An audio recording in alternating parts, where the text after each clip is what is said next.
So welcome along to A Story to Tell with me, Richard Beauvoisin. This is mainly taken from my Radio Bath show every Thursday morning from 10 until 12. If you do like it, don't forget to subscribe, share it to others and let everyone know all about Radio Bath. Hope you enjoy it.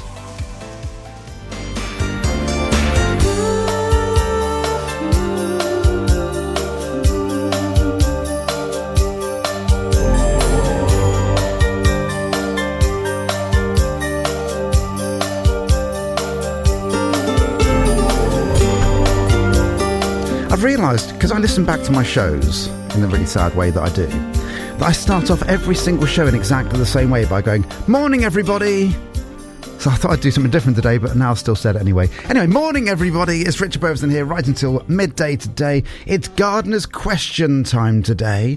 The lovely Laura Scott is sat opposite me right now, looking as gorgeous as she ever looks. She's just looked at me just like that.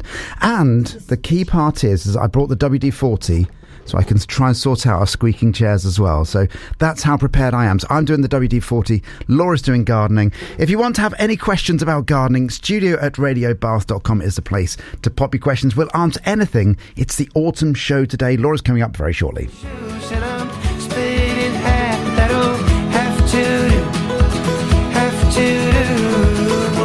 Love that track. That's Noah Khan and Stick Season here on Radio Bath. It's Richard Beauvoisin, right until midday today. Laura's currently fiddling with her wires. How are the wires doing, Laura?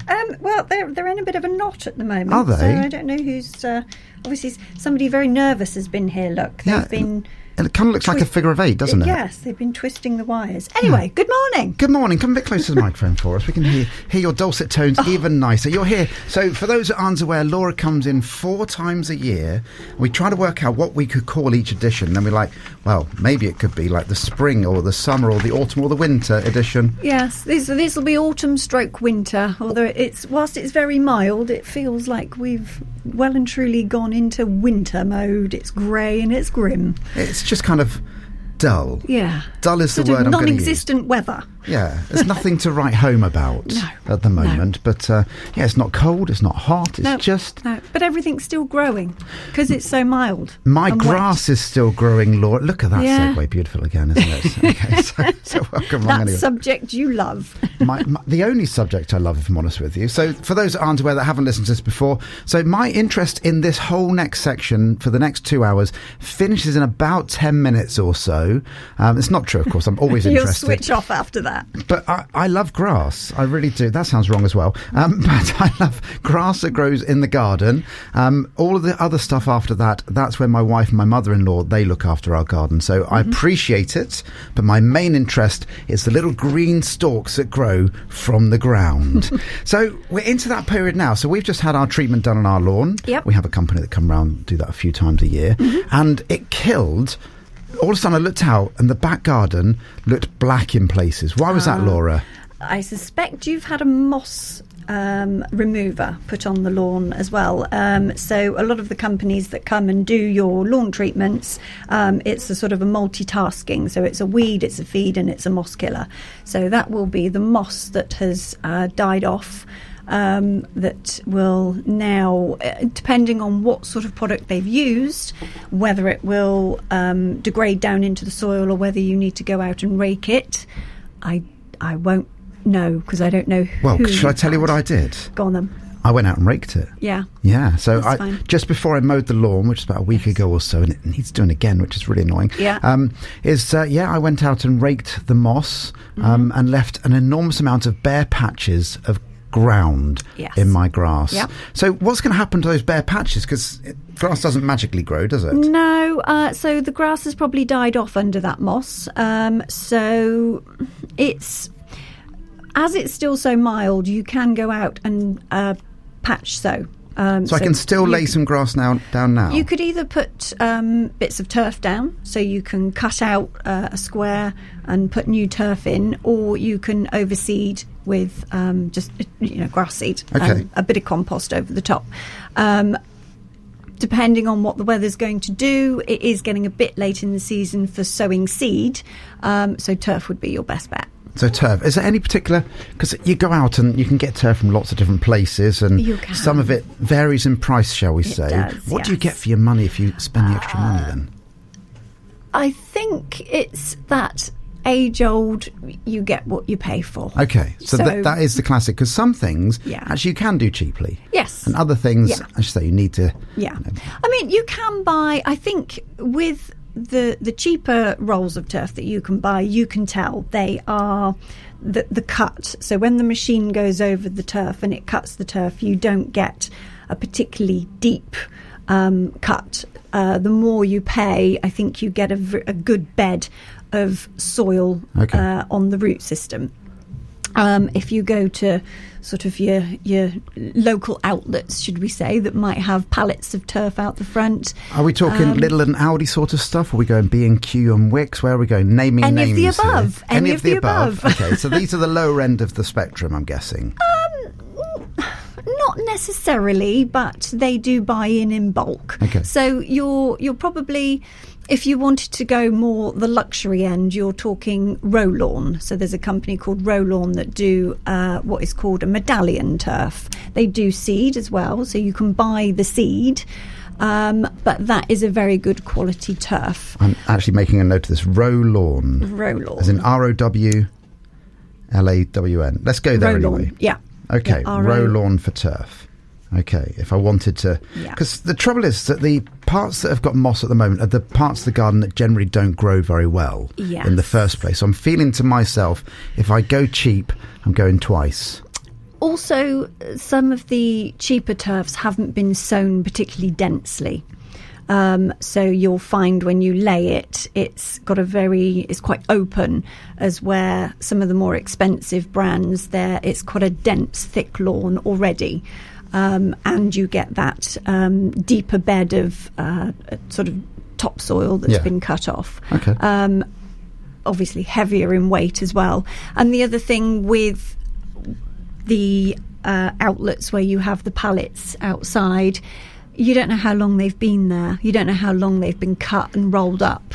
So if you do go and buy the more readily available, should we say, because with Row-Lawn, you're more likely to have to order. They cut to order. If I'm allowed to name names? You can name names. There is a company called Norben, where I've had turf from, which is very good as well. They're local to us. Norbin. And they cut to order, especially at this time of year. A lot of sort of the professional companies will be very... they'll say it's too wet to cut, or it's too cold to cut now. So at this time of year, it's getting a little bit...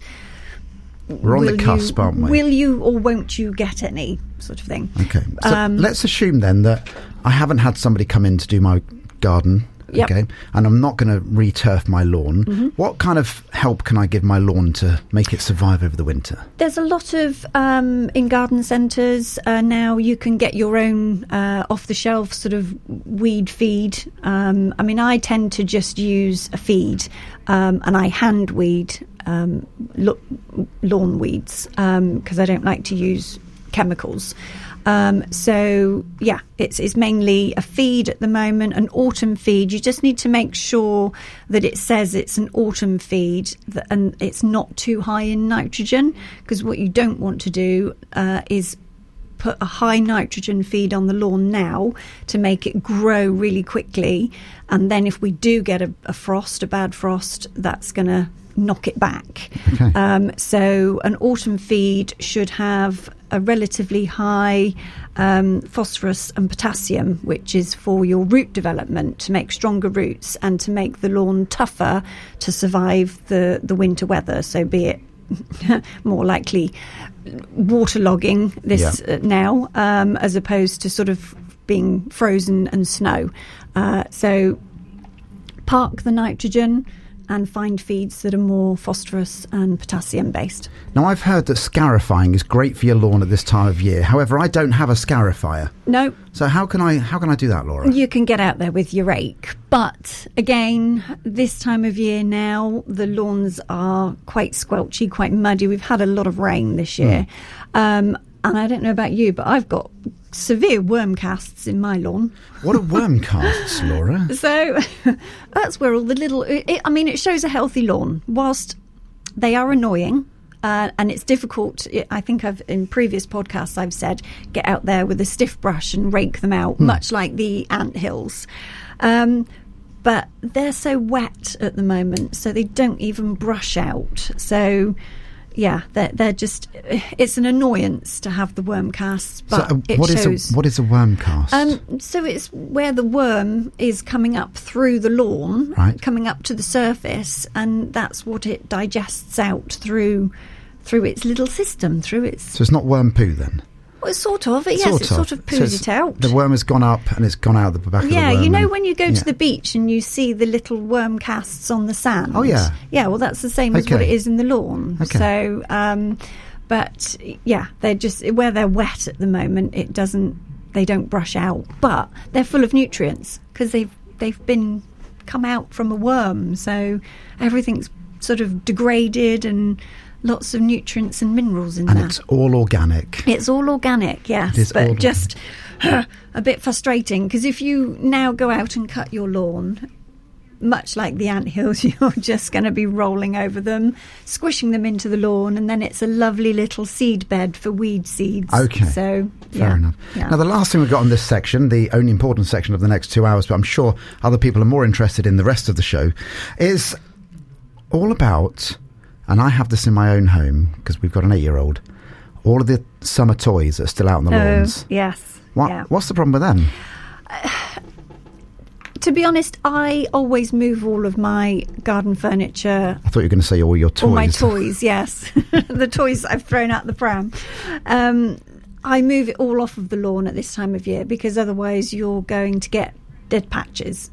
You know, you'll go out there in the spring, you've left the trampoline out, you've left whatever it is you're using these days, Richard, I'm not sure. It's often a wheelbarrow to carry myself around, but yeah, let's move on. I just basically lift them off of the lawn because they're going to make indentations and it's going to kill the grass off through the winter. So we had the pleasure of some plant pots. Yeah, that's upside the same. down. That'll be the same. In a perfect circle. Yeah, it'll just kill the grass. Yeah. So if you can, move toys, pots, garden furniture off of the lawn, just so that it can get air and light through the winter. Because, the light levels have been rubbish, haven't they, this past week, 2 weeks. So I've had the lights on at home a lot, it seems. Yes, yeah. So, yeah.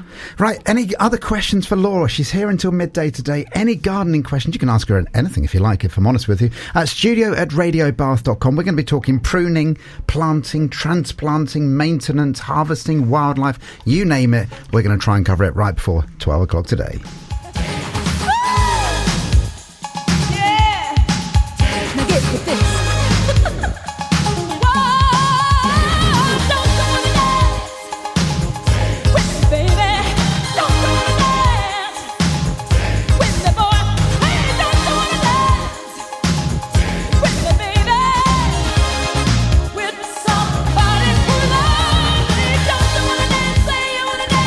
Now, I said that I was really keen on the gardening section, especially the grass section.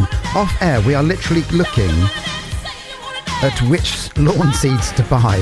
So that's where I'm going to with this. Laura, you look deep in concentration.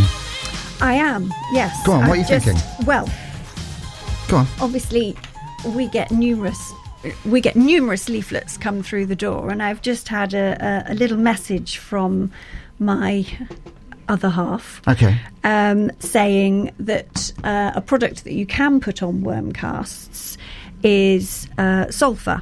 Apply sulphur to the lawn. The only issue with that, I believe, is if you have pets, you can't allow sort of your dogs and cats out there. But yeah, there is a product that you can put on, iron sulfate, that will...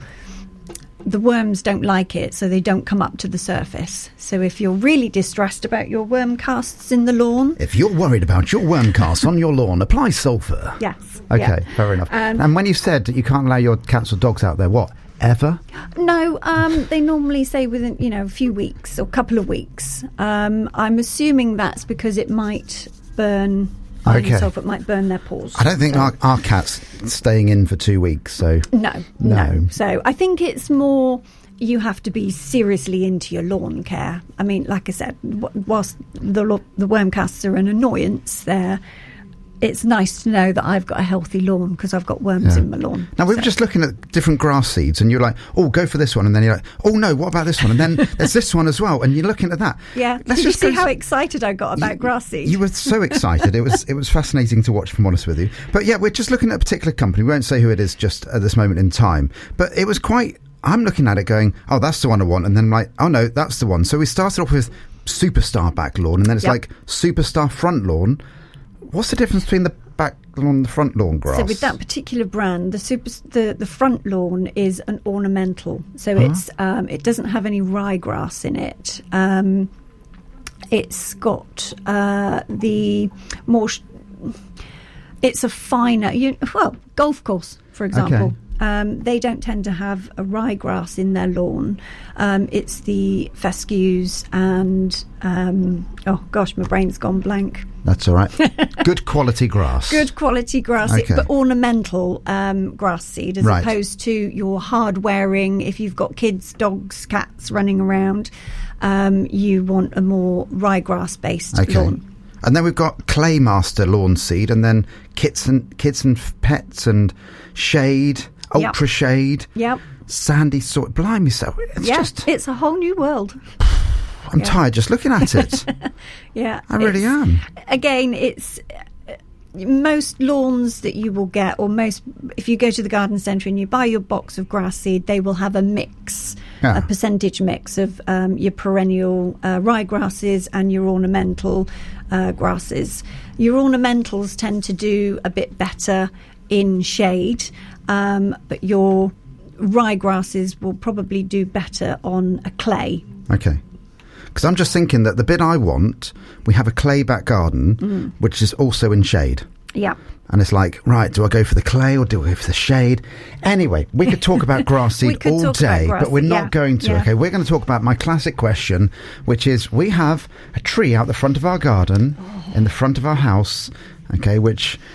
flowers in the spring. And we've established it is a cherry. It's a cherry tree. It's a burgundy cherry. That's the one, of which I'm like, is now looking like stick season, which is why I play stick season earlier, but I know I can't. And it's got hugely long stalks at the very top, which go up about 40 feet in the air, it feels like. Obviously, I can cut it now, can't I? No, you can't. Oh, no. Well, you can. You can, but you have to be careful with stone fruit trees that there's a disease called silverleaf. So that's the reason why you should have cut it back in June or July. Did we have a show back then when you told me to do this? I think we possibly did. We might need to recap on that summer podcast. But then life just gets away with you, doesn't it? It does sometimes. So I'm not allowed to prune my tree out the front of my garden. It's not that you're not allowed, Richard. You can do what on earth you like. Okay. But from a gardener's point of view, giving advice, I would say not to cut it at this time of year now. Because of the danger of a potential disease. So that lends me to my next question of what can I cut back at this time of year, Laura? So you can start pruning hedges. I know you had an issue with your box hedge, didn't you? We did, and I managed to put on the particular thing that you recommended to me, and the lovely caterpillars, which I could see on there, they all disappeared wherever they went to. That was absolutely fine. And it grew back, but I obviously left one or two caterpillars behind because they came back and they ate it, and then I forgot to treat them. I'll use the word treat them again. And it's not looking very healthy now. And you probably didn't get the pheromone trap either, did you? Of course I did, Laura. Yes. How would you think that I didn't? So with the box, obviously you've got two, not obviously, obvious to me, but there's two issues with box at the moment. You've got the box moth caterpillar and you've got box blight. And normally if you haven't got one, unfortunately you've got the other. Around our local area at the moment, thankfully, it just seems to be or in any of the gardens that I work in that have got box, it just tends to be the box moth caterpillar. And we've been able to deal with those via organic nematodes or having the pheromone trap, which is a little container that you hang up, and it's got a little capsule in there that's got a pheromone that attracts the male box moth, and it traps the moth in the container, so it doesn't they don't breed and they don't lay eggs in your plant. Now, is it too late for my box hedge? It's not looking well, if I'm honest with you. Can it ever come back? I will have a look at it at some point, but if it's gone a season without any leaf on it, it's had nothing to photosynthesize. So the likelihood is it won't come back. It definitely had some leaves this summer. Right. Because there was one point where I was like, oh, I've beaten the caterpillars. And I got all excited. And then about 2 weeks later I went, they've beaten me again. Yes. Yeah. So you may be lucky. But like I said, if it's gone a whole season, depends when you lost those leaves. If it was only a few weeks ago. But if you're talking it's been all summer with no leaf, it's had, nothing to get any energy from the sun. No. So, now, one of the scariest things I always see my wife doing every year is looking at our lovely rose bushes, and they're big and beautiful. I'm like, oh, that's going to be amazing. And she almost cuts it down to the stump. Yeah. I'm like, well, that's never grown back. Yeah. No, roses are pretty tough. And normally it is quite good to give them a very hard prune. I wouldn't hard prune them severely every year. I would keep a structure, a framework, especially if it's a climbing rose. But shrub roses, normally rose pruning is February. Right. Now you would start pruning ramblers or climbers, because what you don't want is, if we have any strong winds through the winter, you don't want them to have wind rock, which is roses and, for example, buddleias are quite shallow rooted. And if we get strong winds and they've got a lot of top growth on them, especially with all the leaf, they'll rock in the soil, and then they won't be able to take up the nutrients. So I tend to take off about a third at this time of year, just to see them through any of the worst of the winter. And then February is the normal time when you would sort of prune any roses to get their sort of a nice form, nice structure to the rose. Just when you start to see new growth happening on the stems, that's when you would go out and cut them down. Okay, so I've just had a message from your lovely other half. My other half. And he's just sent me this message regarding my box hedge. He says, sorry to tell you, the bit I saw at the front of your garden to the left of the driveway is dead. Thank you very much, Richard. Appreciate that. It's good to know. Good. So I shall be removing that box hedge then. Yes. And replacing it with maybe something native with berries for the wildlife. I'm sure my wife will love doing that job. Yes. Yeah. I get involved in the grass. We've discussed that, Laura. Yeah. But hedge cutting this time of year, it's good to... a lot of people would have probably already trimmed hedges. Privet hedge, I leave hedge cutting until August, September, when I know that there's no chance of nesting birds. And by which time I couldn't get up my garden path because my privet hedge was so big. So that got quite a good severe cut in September. But we've just done a little trim again now, just to sort of see it through the winter so that it's tidy and neat. Now, last time that you were on, we were talking about my lovely wife, doing the Jedi Knight trick of our front hedge and just going, I was doing it very carefully for those that didn't listen to that show. I was just taking like inch by inch backwards because it was coming too far out into the front path. And she just went with her lightsaber, otherwise known as a hedge cutter, and just kind of chopped a quarter of the way into it and just went vroom like that and just chopped for It has recovered. Yeah. Yeah, it's grown back and it looks almost normal now. There's still a big hole where she, the cat's mother, she definitely chopped too much out of it, but it has actually recovered, which has surprised me. There's certain shrubs, especially laurels, hedge shrubs, that the more severe you go, it will come back a lot sort of healthier. And little and often, I always do, as opposed to Zoom. Yes. Now, Laura's here all morning. If you have any questions for her, it's studio@radiobath.com. About a month or so ago, I had the lovely Gia Ford and Connor come in, and they did a live set. They did some fantastic music. She's now out on tour, and she's in Bristol on Sunday evening. I think the venue's been changed. I think it's now the Art Club. But I thought it'd be quite nice to play one of her tracks. This is a track from her current album. This is called Paint Me Like a Woman. This is Gia Ford. On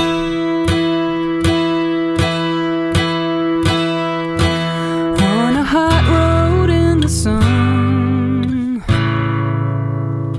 day by day and month by month, I try to let men have their fun. I don't know what I've become.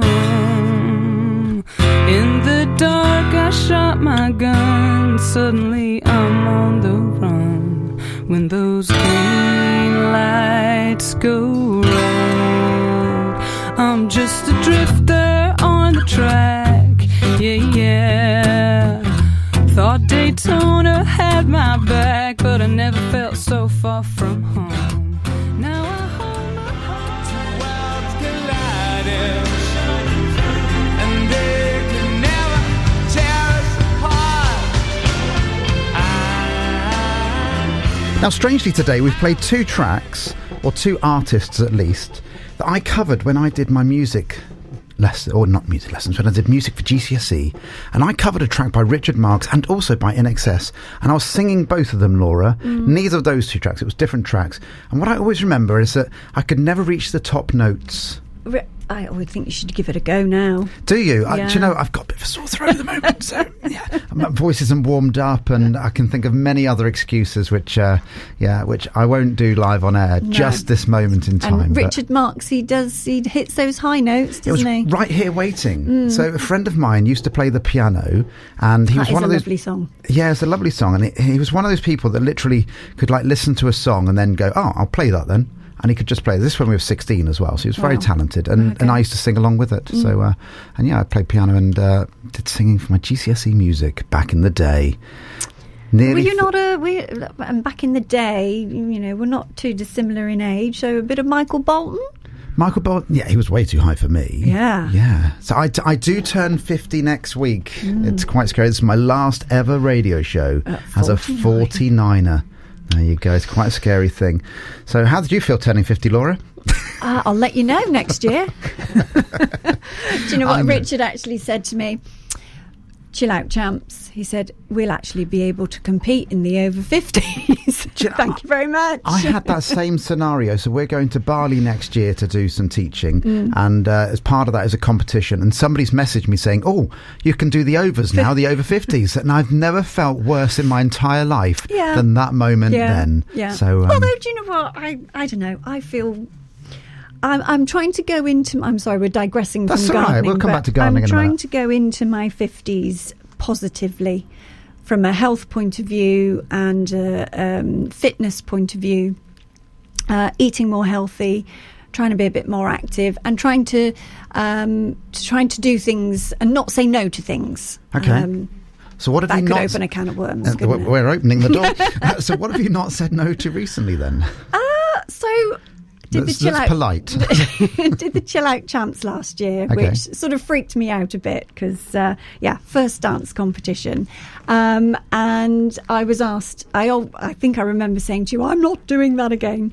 And I was asked if I would do the Chill Outs again next year. So I thought, do you know what? I've done it once now. I'm going to take a different approach to it and try and be more relaxed with it and just go and enjoy it rather than putting all this pressure on myself to, win, which, was never going to happen. But there you go. And just enjoy it for what it is. So I said yes to that and saying just being overall more sort of positive and enjoying life more. I think that's a really nice attitude to have. Just being positive. I gave that advice to somebody recently saying... And also Monday. Positive. Oh, Monday. A couple of years ago, I would have gone, So on Monday, the lady that's normally on stage with me, she was sadly not very well, and Laura stepped up and she was on stage with me and did very, very well. And a couple of years ago, I would have shied away from that. And so, yeah, maybe with age comes confidence and maturity. And wisdom as well. And wisdom, yes. And wisdom. Talk about things that are wise to do. What sort of gardening things regarding potting should we be doing this time of year? Is it potting, or planting? Planting. Potting, pruning, planting. Yeah. They all start with B. So, with P, even. Your box hedge, you're saying you may need to replace that now. Yeah, go on. So this time of year, we're going into bare root stock season. So bare root is literally dug up out of the ground. The soil has pretty much been sort of shaken off. It's gone dormant. So you can buy bare root trees, bare root hedging.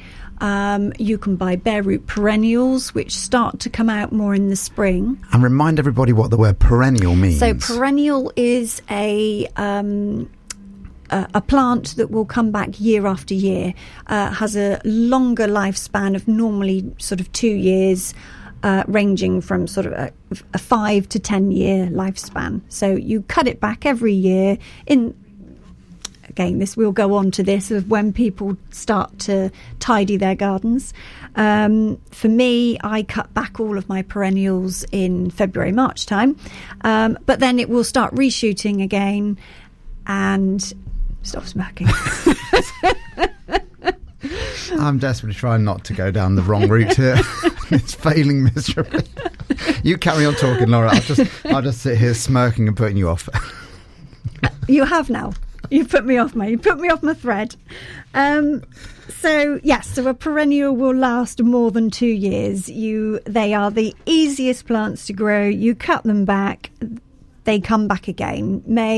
April, May time, they'll start shooting, and away you go. So it's a really cost-effective way. If you're wanting to plant a new hedge, bare root is a very cost-effective way of achieving that hedge, whilst it's a deciduous hedge, and it will take root over the winter and then start off shooting in the spring. So it's a lot cheaper. They call them whips. So if you go online, there's a number of hedging companies. Yes, we're talking whips, and not in the dance form. No, you carry on. Or the other form. You carry on, Laura. You're even blushing, Richard. I'm trying. It's just hot in here today. That's all it is. Get your whips out and get planting your bushes. Oh, dear. All right. We've got a question in from gorgeous Jeff. Hi, Jeff. Hi, Jeff. He says, morning, Richard and Laura. I'm trying to read this while my eyes are watering from laughing. He says, my 2 apple trees are not meant to be vigorous big ones, but they are going ballistic, i.e. getting too big. I know winter is the time to prune, but I think they need something major to reduce the size. Help, gorgeous Jeff. And he says, I am a bit late tuning in. Slap on the wrist, Jeff, but thank you for tuning in the first place. Yeah. Go for it, Laura. Yes, you're right, Jeff. Going into winter, I would say probably more January, February for apple tree pruning, but you can all your growth is probably water shoots. We had a very wet spring this year, which the fruit trees have loved. The gardens where I work, all the apple trees have been laden with fruit. So yes, you can sort of January, February time, you can give the apple trees a really good prune. So yes, don't worry about that. Fabulous. What about spring bulbs? Yes. They come up in the spring, but presumably we plant them... You plant them now, okay. Yes. So in... anyway, even supermarkets do bulbs these days. And are they any good? Yes. Yeah. Right. Yeah. I mean, you can get... I tend to plant more dwarf daffodils, narcissi, as they're called. They're shorter, and you might ask why. Why? So a lot of the taller, and you'll find this with tulips as well, tulips and daffodils, the taller tulips, Are you losing it now, Laura? I'm losing it now. So you've gone to whips. We've not spoken about any bushes in any way, shape or form yet. We've managed to keep all of this clean. So the wind. Until this moment. We're talking wind now. Okay, we've got to wind now as well. Okay. I find with taller bulbs, unless you plant them really deep, so if they're in a pot, they're sort of normally within the 5-10 centimetres of the surface. And if we have a strong wind, it always not... Look, we're not being very professional here, Richard. Carry on. It will snap the stems off. So if you're doing a pot display, I always tend to go with dwarf bulbs. So dwarf daffodils and dwarf tulips. This goes Do you need to put a song on? No, we've got a minute till the news. Got to keep going till then. Do you know what I'm actually going to do? Is that I've mentioned many times in this programme that my job ends at the end of the grass. Okay, that's my part of the lawn and the garden that we look after. My wife's favourite flower is tulips. Yeah. We don't have any tulips in our back garden. Okay. And it might be quite a nice thing. We've got an area. Yeah. We could just pop some tulips in there for next spring. Is it a clay area? So It's tulips got soil. like very free draining. Right. So hence tulips are probably better in pots where you can keep them up off of the ground and they're free draining. Okay. They like sun as well. So if it's a shady clay area, I'd not recommend them for there. No. We've got some pots out of our back garden. Yeah, so you can what put about some tulips. You know our giant pot that we have outside of our back door? That Zoe used to have, my wife, used to have bamboo in it, and then it eventually decided not to stay around anymore. Could we make that a massive tulip? You could completely fill that with bulbs and have an amazing spring display. Wow, that would be cool. Yeah. That's the most excited I've been about gardening in years. So you could do a lasagna, a bulb lasagna. A bulb lasagna. Yeah. We're going to come back with talking more about bulb lasagnas after the news, here till midday today with Laura, and it's Gardener's Question. If you have any questions, email studio@radiobath.com.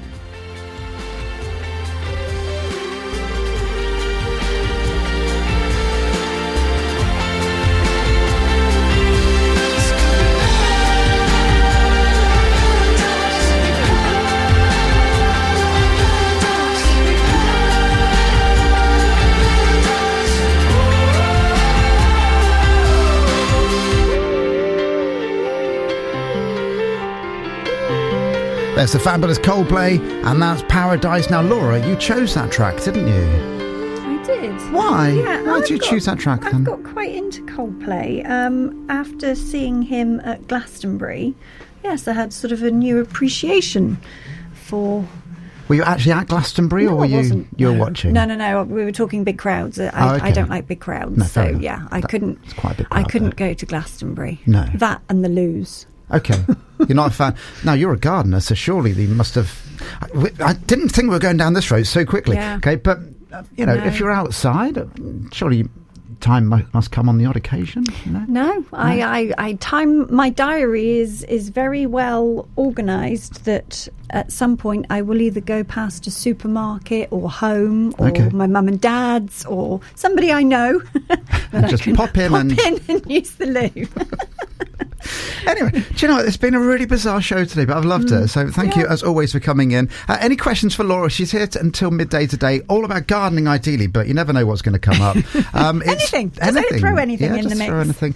Studio@radiobath.com. We've had another question in from Dot, another regular listener who we obviously both know very, very well. This one's kind of a bit weird for me, but I'm going to read it out. So she says she's busy making cakes for tonight, which is for an event, and wondered what plant Laura would recommend as a 50th birthday gift for someone that's about to turn the big 50. I don't know who she's talking about. So what plant? So I always think, very traditionally, a rose is lovely for a 50th or a wedding anniversary, something like that. If it's the person I'm thinking about... For those that aren't aware, it's me. I'd say box hedge. A box hedge. without the caterpillars on. Without the caterpillars. No. Okay. Yeah, a rose. A rose is always a nice gift to give someone. It comes back year after year.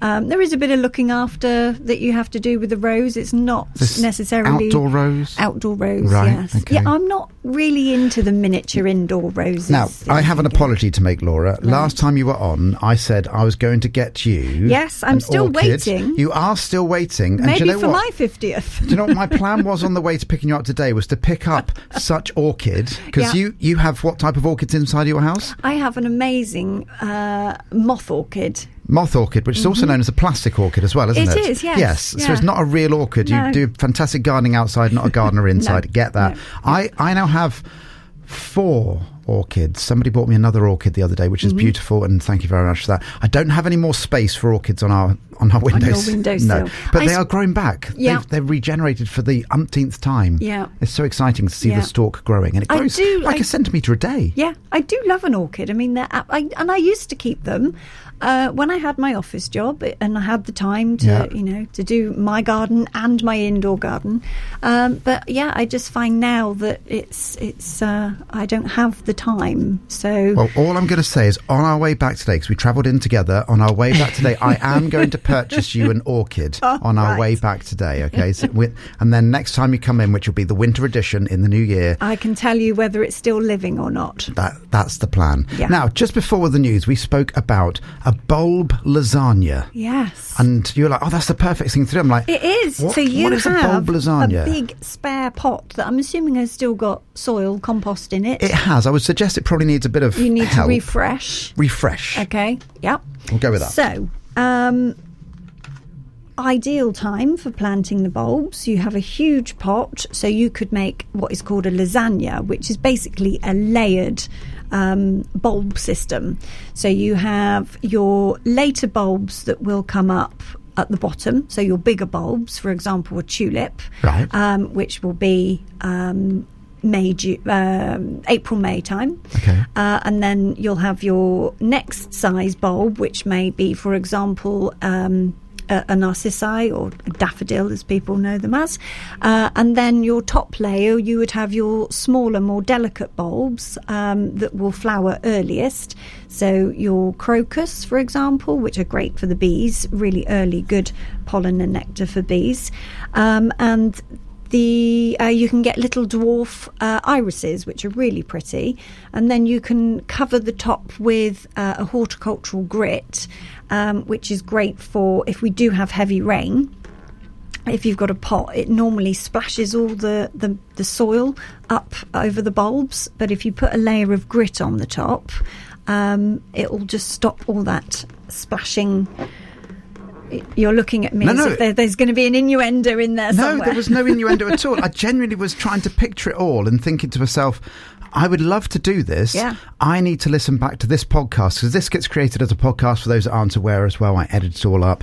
And so you can listen back to any of these. If you've missed any of my previous shows over the last couple of years, type in Radio Bast, any podcast provider, and you can find any of the shows, including the previous gardening ones. Because I'm thinking, I listened to what you said then, but I've already forgotten half of it. Okay. So I need to kind of almost have a picture of what I need to do. It's just a really clever way of, if you've only got one pot and it's a big pot. Yeah, I love it. You can have flower coming from February all the way through until May.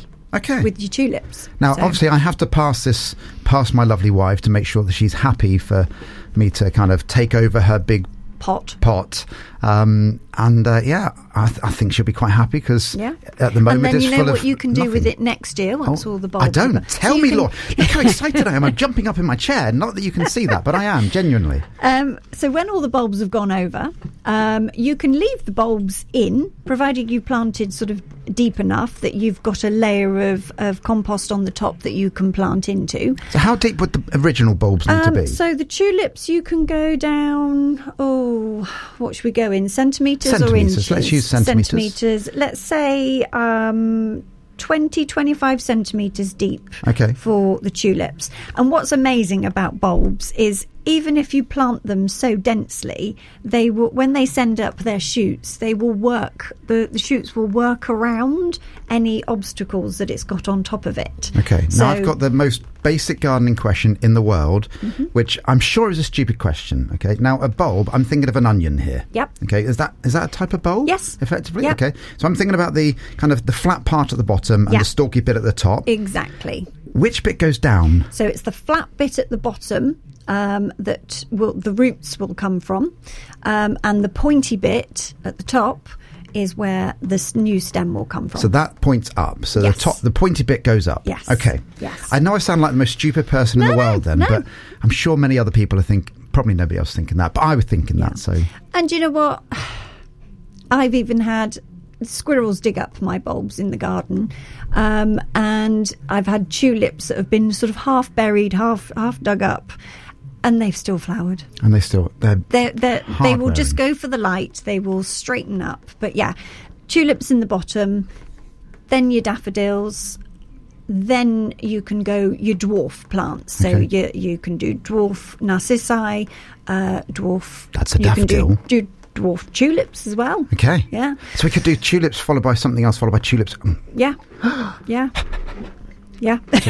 Too excited for words. But sorry, what I was going to say is, if we've got time, when all of those bulbs have gone over, you can literally pull the stems out of the bulb and leave the bulbs in the soil, and then come May, June time, you can sprinkle some annual flower seeds, so some calendulas, love in the mist, nigella, to get a nice summer display, which will only last the season, and then you rip them out, and then the bulbs go away and again. The bulbs come back up. Come back again in the winter, spring. This sounds like a lovely thing to come through to our back garden. I'm quite excited about that, and we'll have to. I might try and take pictures of it. It's a garden in a pot. Yeah, you can literally garden all year in that pot. And it's almost then like if you don't have a garden, you could, if you've got a balcony or anything like that, do something similar. We're going to have another little break for some music and stuff. Got loads more to chat about still. If you want any questions to Laura, it's studio@radiobath.com.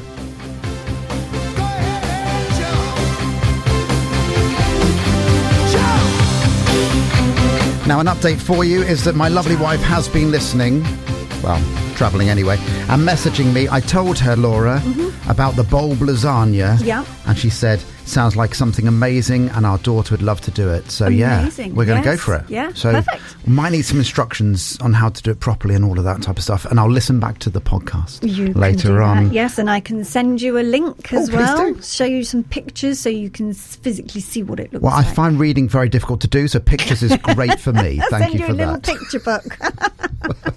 But also, it's a. I know that some people may think it's a bit late in the season, but now going into November, December, the garden centres and supermarkets, they want to get rid of all the bulbs that they've had ordered in. So you may find that you're lucky enough to go somewhere and bulbs are half price. Okay, and they're still okay. It's still okay to plant, and in fact, tulips do get a disease called tulip blight, which is a disease that's in the soil. And if you plant after there's been a frost, it kills off the blight in the soil.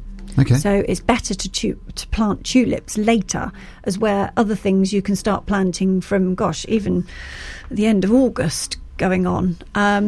But tulips, better after the first frost. Okay. Well, we're going to go for our lasagna bulb, our bulb lasagna. Yeah. And I might even try, as well as having pictures of your orchid that we're going to keep going. We're going to have this regular thing, isn't it? This orchid. It is going to be like a pet. You're going to get one after. You'll get it afterwards. I tell you. And I'll rephrase that another time. And apologies, Richard. I'll also try and do a little blog of how our bulb lasagna is going. Yeah. That'd be quite cool. I'd look forward to that. Now, I have out the back of our house a nice big decking, which I had the pleasure of laying down a number of years ago. And each year, I try and service it as much as I can. I haven't done it yet this year. Okay. What's the problem with that, Laura? Well, if your decking is anything like mine at the moment, it's slippery. like an ice skating rink because of all the wet that we've had, and mine especially is now doesn't get any sun at all. Now the sun's lower in the sky, and yeah, it's a bit of an ice skating rink. So I tend to give it a clean at this time of year just to get the algae and the mildew off. And there's various products that you can get from, your B&Qs, your garden centres, your tool stations, your screw fixes, that will help with that. And it's very easy on a dry day. So I did mine at the weekend.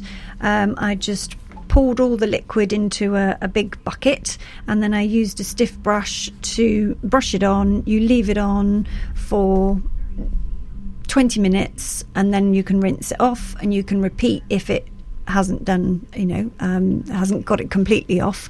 I have actually left mine for 24 hours to make sure that it's all gone, and then just rinse it down with some fresh water, and you're done. And do you then put another coating on?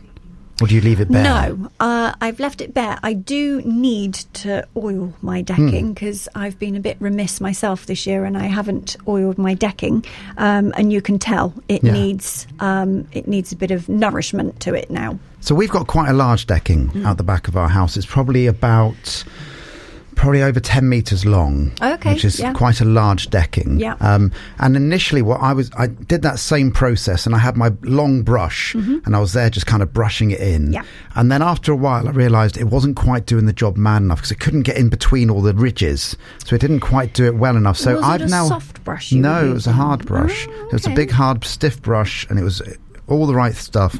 And what I've ended up having to do now is I get my lovely wife, and I keep calling her my lovely wife, and she is lovely, her little kneeling pad, and I put the liquid on, the cleaning liquid, and I'm there on my hands and knees scrubbing with a very stiff brush on my hands and knees for 10 metres by 3 metres. It's 30 metres square of decking. Takes me about 2 days to do this job because I have to go over it twice. I should lend you my brush. Maybe you should lend me your brush. might need a better brush. And then I do coat it. Is it a long bristled brush? It's a good. I mean, actually, I'll be honest with you. We left it outside for a little bit, and we went to use it the other day, and then the handle snapped, which was apparently. I'm glad to see you're looking after your tools. I am looking after my tools, but looking after it can be really dangerous, can't it? If you have slippery decking. Yeah. So I've also, in the winter time as well, because we use our decking quite a lot even during the winter, I've got out the grains of salt, so I get the big salt bags and put that out sometimes, certainly in the walkway areas. I mean, if a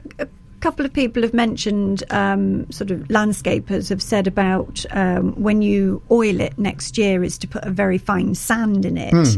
And you can get various strips of that. It's almost like a sandpaper, isn't it? I've seen which those. You can put on the edges and things. They just don't look very nice. They don't look very nice. And do you know what? Sometimes we practice dancing out there as well. So you could come and practice. Well, actually, you can't now because I've got rid of the algae. But you could have certainly. Mine's 5 metres by 6 metres, so it's sort of a nice. Actually, it's a bit of a dance floor, a bit of a stage. There you go. And you could certainly have danced on my decking last week. We could have done. If you do have any questions for Laura, she's here till midday today. It's all about gardening today. We should have mentioned that earlier on.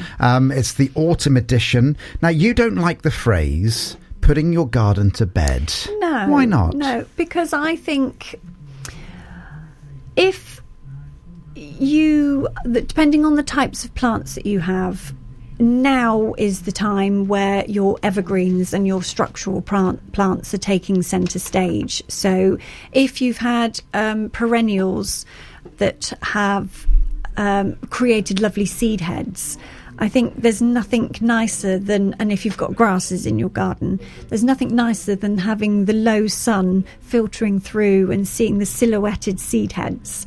It's not everybody's bag, but if you are into gardening and you like the idea of a winter garden, we've got 2 quite close by amazing gardens that have got literally they've been planted for winter interest. So if it's not berries, scent, cover, evergreen, then bulbs, and colour as well this time of year. Obviously, you've got Western Burt Arboretum. We went there last week. Which is, I imagine, amazing. Yeah, it was lovely. Do you know what, though? I'm gonna be controversial here. Yeah. Are you ready for this? Yeah. Okay.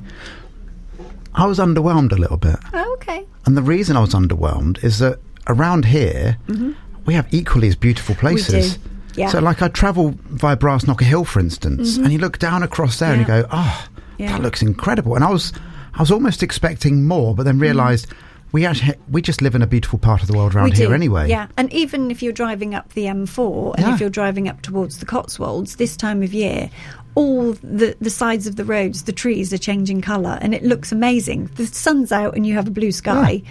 It's fantastic. So I don't feel the need to go to Western Burt because actually the area we live in is so beautiful anyway. Yes, and Western Burt is your trees and your shrubs. But, for example, one of the gardens I was going to mention, which is in Somerset, is the Hauser and Worth garden, which was designed and planted by Pete Aldorf, one of my favourite all-time gardeners. He's a real plantsman, but he plants with just perennials.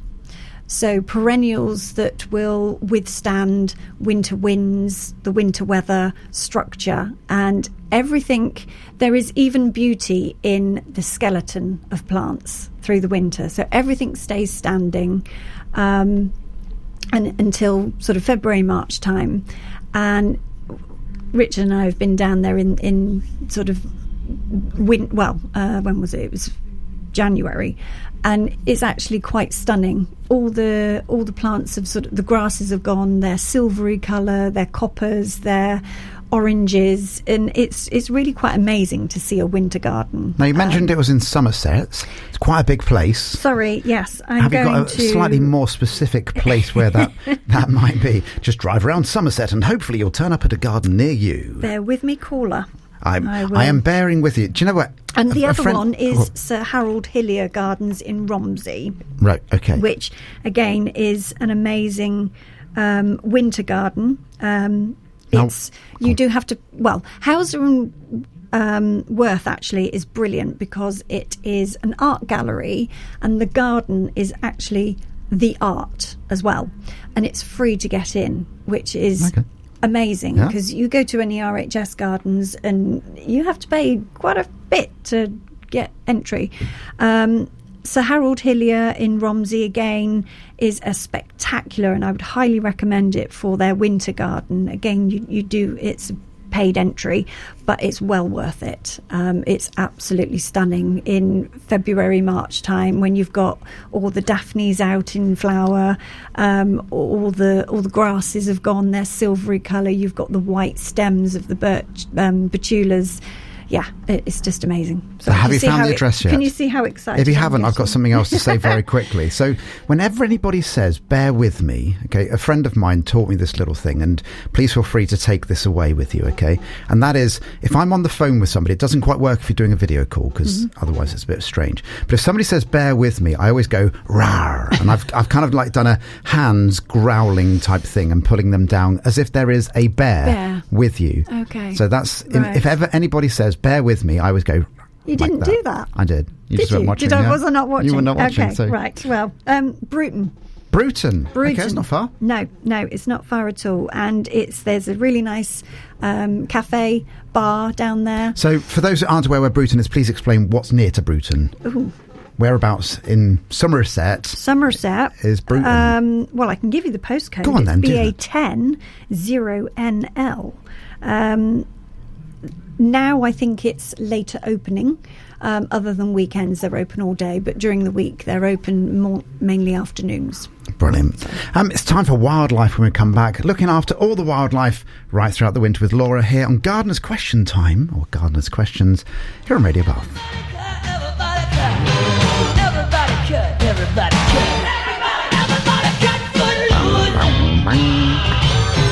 I almost started singing along to that one then. I really did. I realised that my voice and Kenny Loggins' voice isn't the same.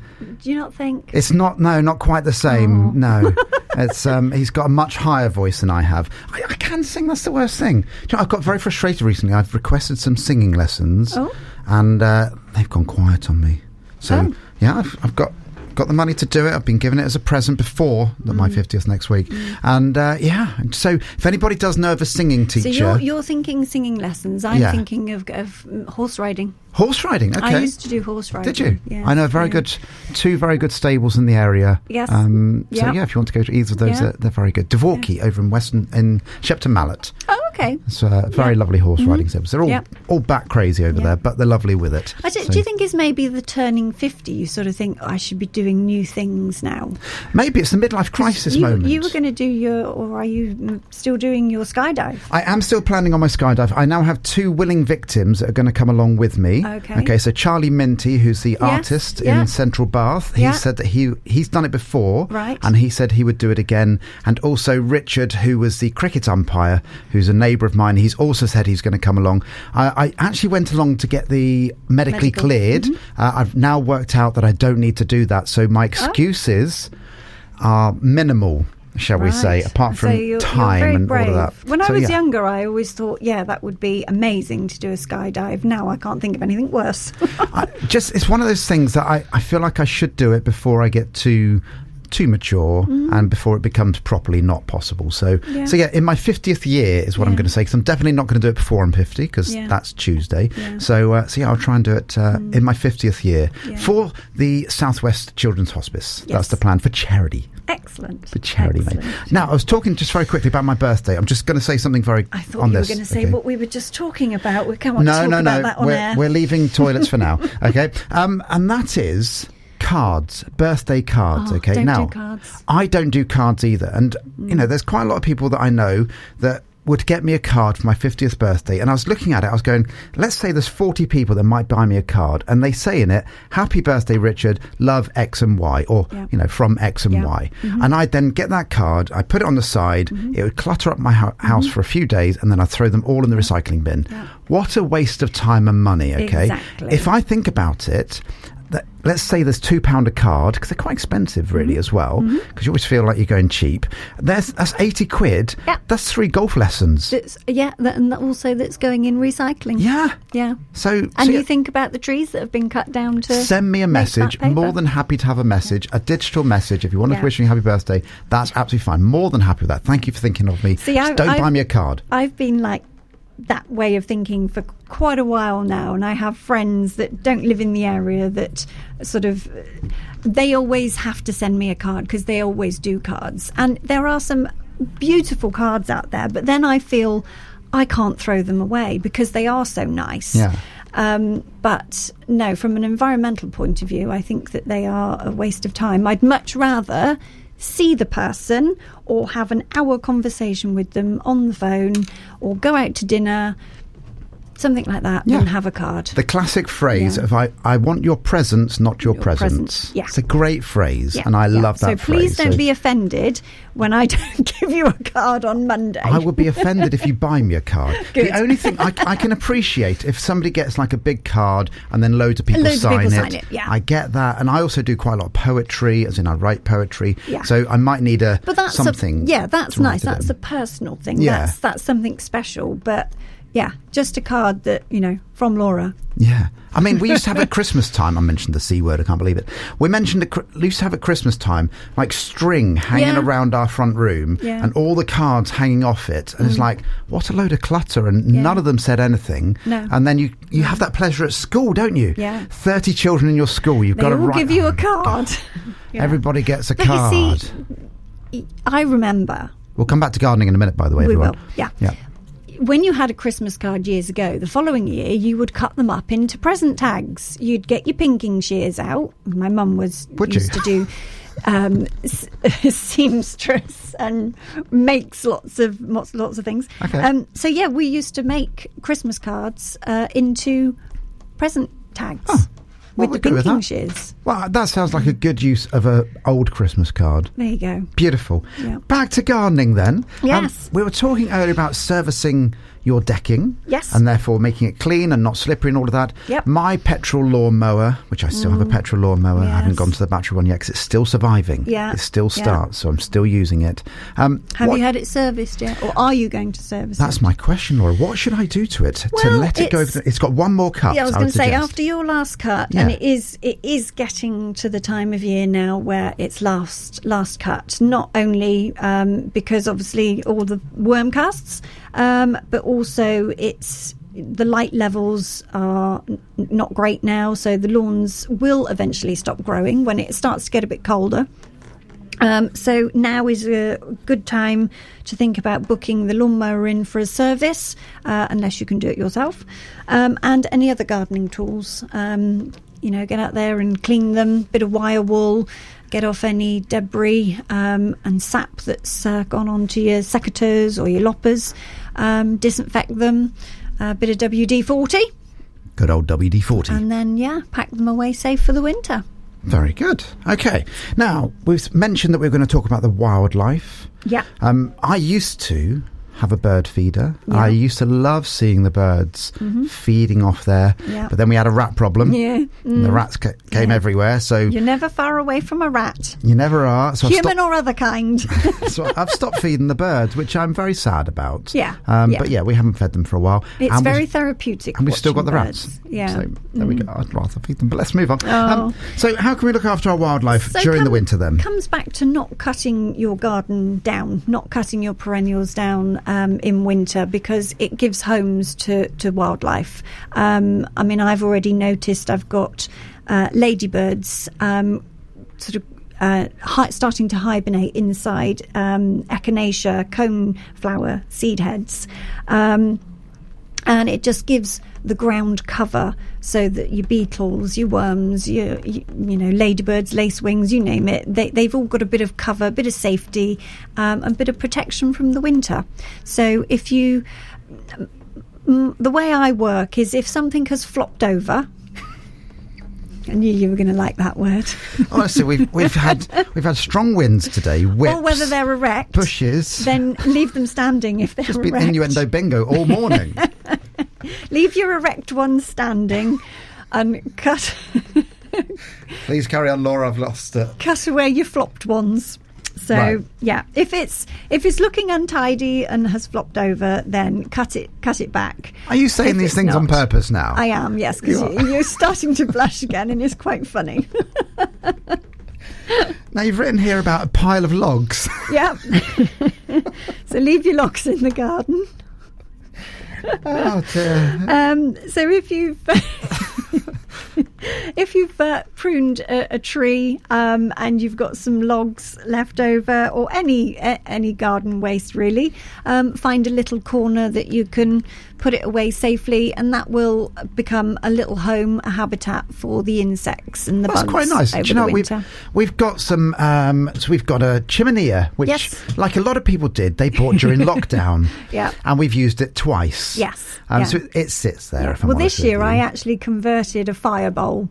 Somebody said to me that it was given to them as a present, and they didn't feel that they could, get rid of it, even though they were a fad, weren't they, at Yeah. one point?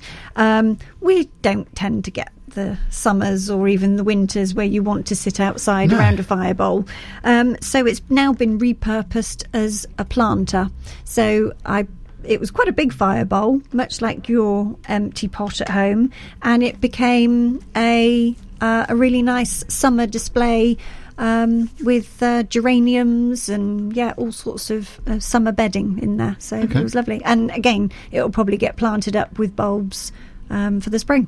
Well, we've got our chiminea, and because of that, we've got loads and loads of wood that's sat in Yeah, bags yeah. that are clogging up my sheds, if Yes. I'm honest with you. Yeah. So I could take some of the smaller parts out of that and put it, build a little thing in the corner. Yeah, make like a little triangle of logs, and that'll become a home Ah. for your stag beetles, and all your little invertebrates and insects, and, Oh, God, that's which gonna will look then amazing. become food for the birds. Okay. Yeah, and like I say, your seed heads. A lot of the bug hotels you see filled with old seed heads, dried seed heads, sticks, twigs, leaves. So yeah, So, even if you're clearing up the leaves off of your lawn, Yeah, I was which gonna is say another about thing that. you should be doing now this time of year, Yeah. to make sure you get light and air to your lawn. But keep the leaves, and if you don't want to mulch them down as leaf mould, put them into a corner or shove them under a hedge. And again, lovely little warm habitat for the all insects. your little ladybirds and lacewings. Which will then create food for the birds, for the bring the birds. birds in more, and hopefully they'll the be whole flying around. ecosystem. It all relies on us not clearing everything away completely. Yeah, exactly. And I always think, even if it's a dead stem with a nice structural flower head, that's better to look at than a bare bit of soil. Yeah, it's always weird, isn't it? You look at it and you think it looks really tidy but boring. It's a bit like the weather at the moment. It's all right, but it's a bit dull. Bland, yeah. A bit bland, Yeah. Now, you mentioned dahlias. Dahlias. Them as well. Dahlias. Dahlias. Yes, dahlias. Bath. Yeah, so again, first frost is when your dahlias and your cannas will go, "Bleh." They won't like it. They're tropical plants, subtropical plants. So as soon as they get blackened by the frost, if you've got them in pots or if you've got them in the ground, you can either lift them and shake off the excess soil and store them in newspaper and a cardboard box over winter, or you can mulch the top or cover the top of your bowl so that they don't get too much water, too much rain over the winter. Brilliant. Thank you, Laura, as always, for coming in. Oh, you're very welcome. It's It's been possibly less gardening and more innuendos today, but... Innuendo bingo. You're back in the new year, aren't you, for the winter edition, to work Winter, out what's spring, happening. Winter, yes. spring, all the things you should be doing. Yeah. And, so we're back with Laura next year. Thank you. Oh, I leave quite an impression. 5 feet to be exact. You're wondering why half is closed when missing my body's where they're at. Now I'm gone, but you're still laying next to me. 1 degree of separation.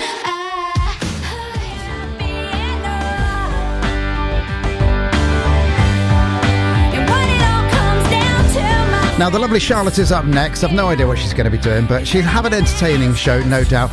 Just been talking about the fact that I turn 50 next week, and she was saying that when she turned 50, immediately she got Saga holidays coming through the post. Do you know, I've never looked forward to becoming 50 less than that. I really haven't. So thank you so much for that. You can really go off, people. You really can. Now, next week is one of my special shows. I do live sets with musicians coming in. Also, once in every while, I try and do a show that's about something a little bit more serious. So we've done the menopause. We've done a variety of different bits and pieces. Next week, it's back to prostate cancer. Now, it's November time at the moment. I'm going to share next week, for promo of my show, a picture of me when I turned 40. And I did Movember when I turned 40. Unbeknown to me, my lovely wife had arranged for us to have some lovely family photographs done, and they are all with me with a massive moustache. So I've never done Movember since, which is a real shame. But we're going to be talking about Movember. We're going to be talking about the control of the station. Steve's going to come in and talk about his story as well. So next week's all about prostate cancer. Charlotte's up next. I'm back next week between Thursday at 10 and 12. Have a great week.